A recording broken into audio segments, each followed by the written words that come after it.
Kas yra epoksidinė derva ir kaip ji gaminama?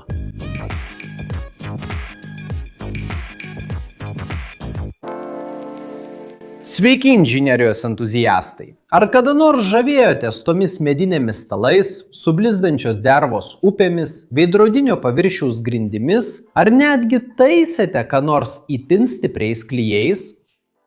Tikriausiai jau esate susidūrę su epoksidinė derva. Ji atrodo tarsi magiška. Iš klampaus skysčio virsta kietu, patvariu ir neįtikėtinai blizgančių medžiagą. Bet kaip vyksta ši transformacija ir kas iš tikrųjų yra epoksidinė derva?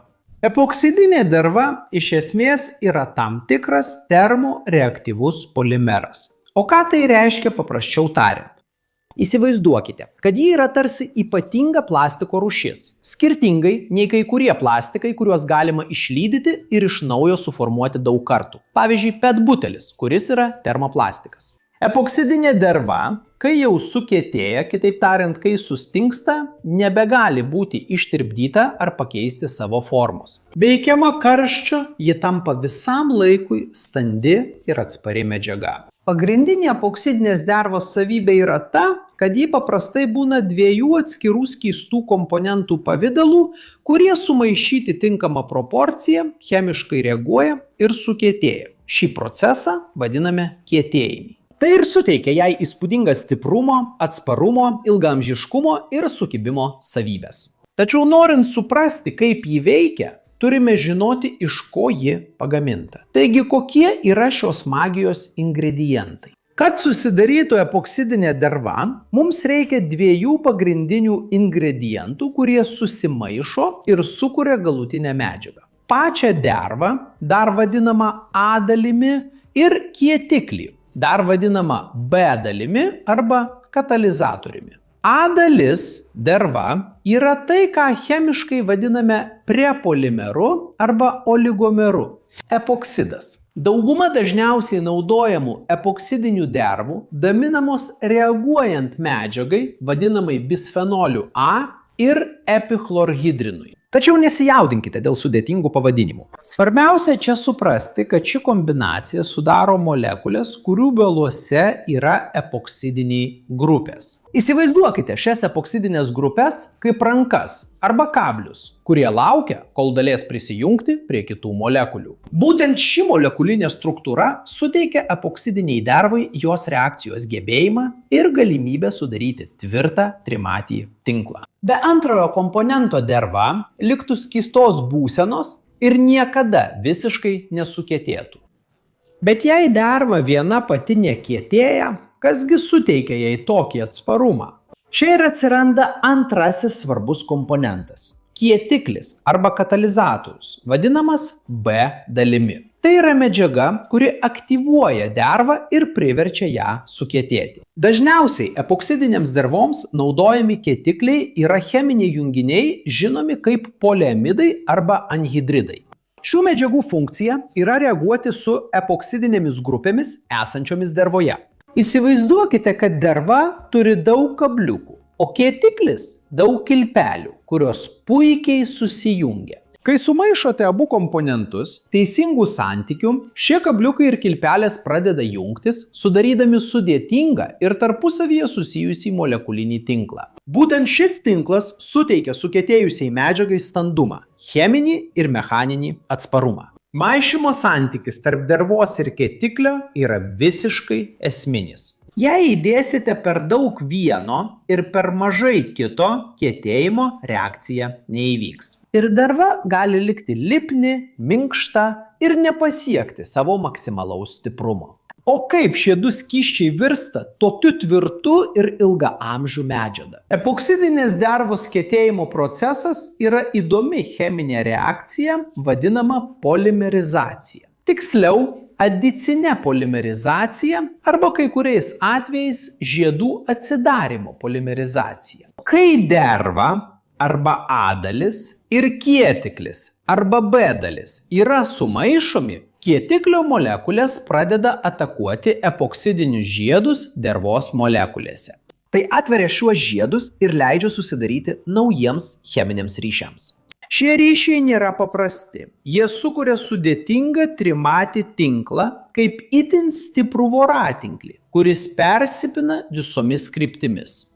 Štai kodėl sukietėjusi epoksidinė derva yra tokia standi ir atspari. Šios reakcijos metu vyksta labai svarbus dalykas – išsiskiria šiluma. Šis procesas yra egzoterminis, tai reiškia, kad jis išskiria energiją šilumos pavidalu. Jūs netgi galite pajusti, kaip mišinį laikantis indas įkaista. Todėl jei sumaišysite didelį kiekį dervos, ji gali perkaisti ir sukietėti labai greitai. Kartais net pradeda burbuliuoti arba skilinėti. Kietėjimo laikas – tai laikas, per kurį derva pasiekia savo galutinį kietumą ir savybės. Jis gali svyruoti nuo kelių minučių iki kelių valandų, priklausomai nuo konkretaus dervos ir kietiklio tipo, aplinkos temperatūros ir sumaišyto kiekio. Kai ši trimatė struktūra visiškai susiformuoja, derva būna sukietėjusi ir jos nebegalima grąžinti į pradinę būseną. Kur tiksliai mes sutinkame epoksidinę dervą savo kasdieniame gyvenime, kokios yra pagrindinės jos panaudojimo sritys, epoksidinės dervos universalumas yra vienas iš didžiausių jos privalumų. Todėl ji yra nepakeičiama daugybėje sričių. Viena iš labiausiai matomų ir estetiškai patrauklių panaudojimo sričių yra meninių ir dekoratyvinių dirbinių kūrimas. Kaip garsiosios river tables, stalai su dervos upe, papuošalai ir stalviršių bei grindų dangos. Jos galimybė ją pigmentuoti ir įkapsuliuoti objektus atveria kūrybinių galimybių pasaulį. Tačiau jos panaudojimas gerokai peržengia estetiką. Statybų pramonėje epoksidinė derva naudojama kaip klijai betonui, skiediniams ir grindų dangoms pramoniniuose bei gyvenamuosiuose pastatuose, suteikiant didelį atsparumą dilimui, cheminėms medžiagoms ir smūgiams. Pagalvokite apie garažus, gamyklas ir ligonines. Daugelyje šių vietų naudojamos epoksidinės grindys dėl jų ilgaamžiškumo ir lengvo valymo. Ji taip pat yra labai svarbi gaminant kompozitinės medžiagas, tokias kaip anglies pluoštas ir stiklo pluoštas, nes veikia kaip klijai, kurie sujungia ir sukietina pluoštus, kad būtų suformuotos lengvos ir itin tvirtos detalės, naudojamos lėktuvuose, lenktyniniuose automobiliuose, laivuose ir sporto įrangoje. Elektronikoje epoksidinė derva naudojama jautriems komponentams kapsuliuoti, apsaugant juos nuo drėgmės, dulkių ir mechaninių smūgių, taip užtikrinant grandinių plokščių ir kitų įrenginių ilgaamžiškumą. Be to, tai yra stiprūs struktūriniai klijai, galintys itin tvirtai sujungti įvairias medžiagas. Ji naudojama automobilių remonte, oro uostuose ir netgi namų projektuose. Turint tokį universalų ir tvirtą medžiagą, ar epoksidinę dervą naudoti yra saugu ir paprasta?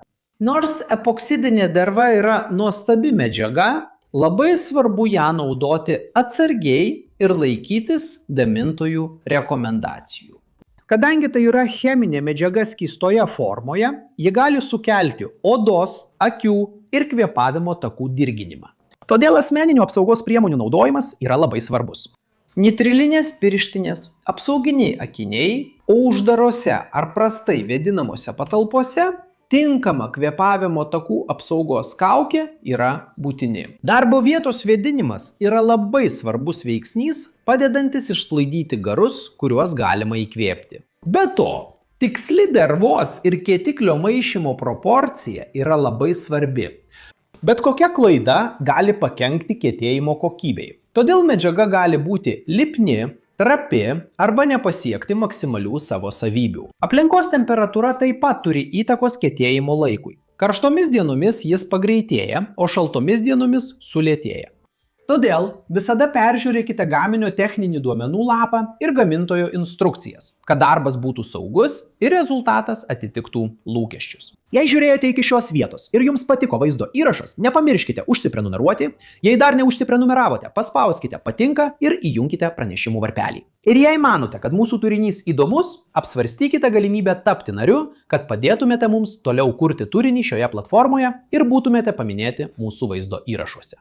O jei norite sužinoti daugiau apie mūsų rekomenduojamus kursus, nuskenuokite čia esantį QR kodą arba paspauskite nuorodą vaizdo įrašo aprašyme. Kad galėtumėte pasinaudoti įvairiomis galimybėmis, tobulinti įgūdžius, kurie padarys skirtumą jūsų karjeroje. O ar jau turėjote kokių nors? Ar turėjote kokios nors patirties su epoksidinė derva? Ar jau esate sukūrę ką nors įspūdingo? Ar galbūt susidūrėte su ja kokiame nors produkte, kurio nesitikėjote? Koks epoksidinės dervos panaudojimas jūs labiausiai nustebino? Palikite komentarą, noriu sužinoti. Čia šone yra 2 įdomus vaizdo įrašai, kuriuos būtinai turite pažiūrėti, kad praplėstumėte savo žinias ir patenkintumėte smalsumą. Ir jei norite prisidėti prie mūsų, paspauskite patinka, užsiprenumeruokite kanalą, įjunkite varpelį ir apsvarstykite galimybę tapti kanalo nariu. Štai taip, inžinerijos entuziastai, siunčiu didelį apkabinimą ir pasimatysime kitame vaizdo įraše.